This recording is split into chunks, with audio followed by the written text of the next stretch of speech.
Good morning, everyone. Today we're going to continue on with our properties of 2D and 3D shapes.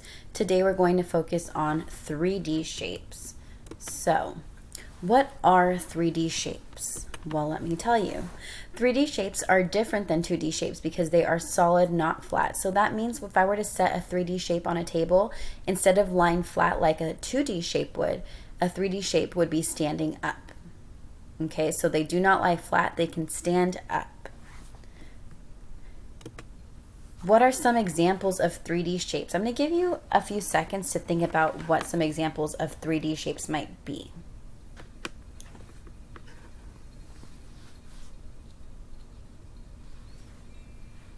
Okay, let's see if any of your ideas were correct. A cone is an example of a 3D shape.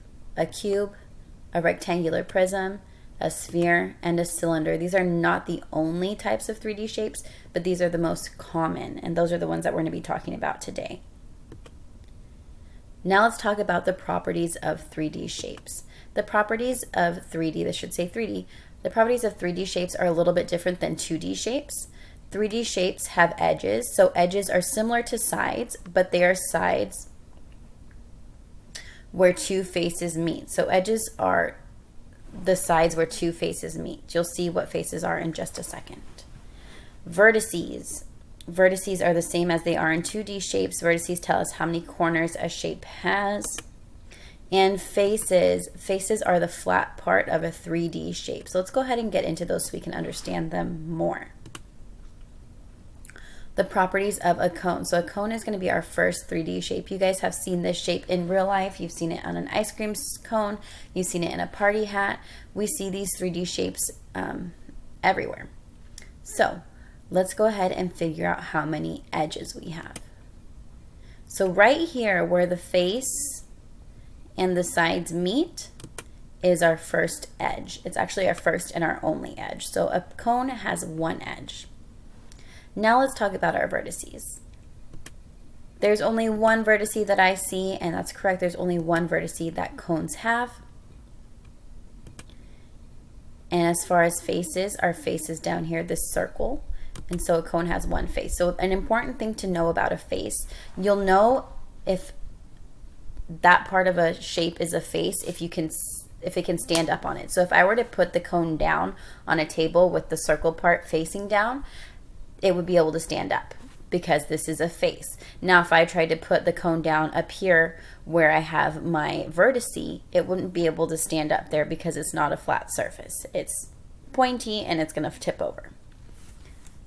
Let's go on to the next shape.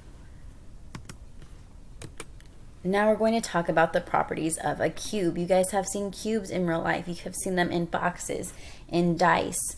I'm sure there's many other things that I can't think of right now, but this is a cube.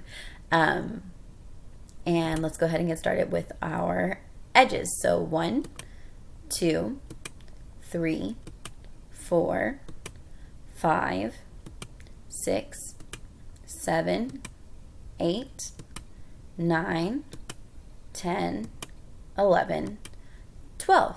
So I know this is confusing to look at, but our cube has 12 edges.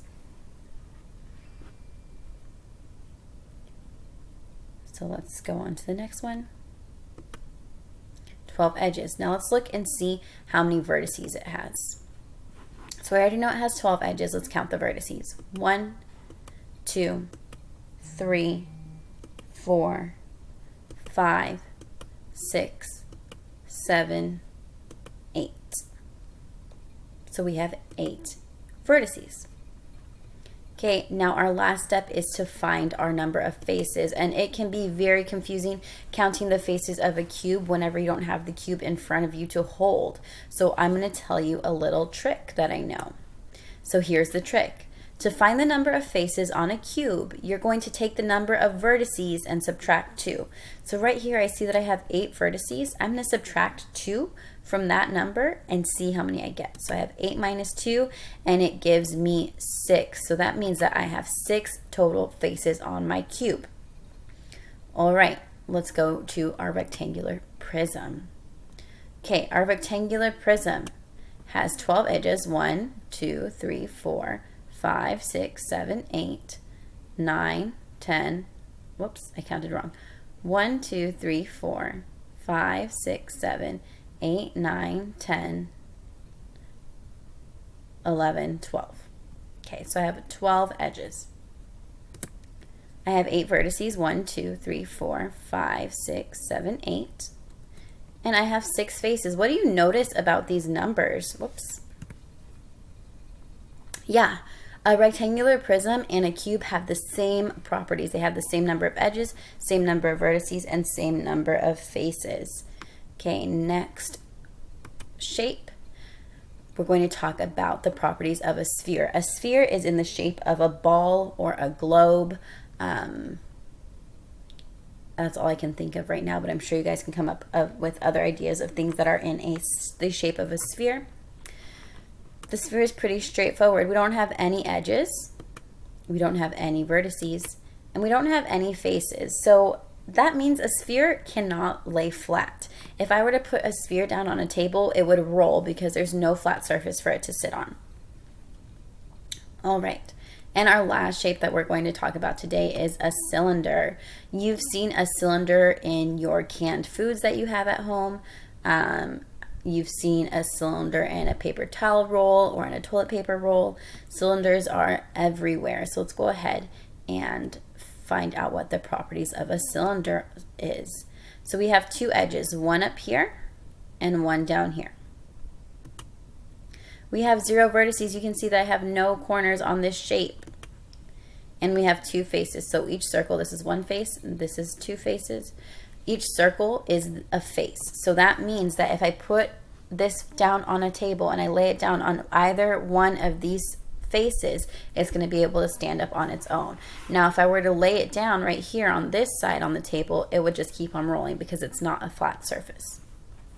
All right, guys, so these are 5 of the most common 3D shapes. You're going to be using them more today during your IXL lessons. I think you guys are going to do just as awesome as you did yesterday. If you have any questions, you can stop into my office hours at 10. I'll see you guys later.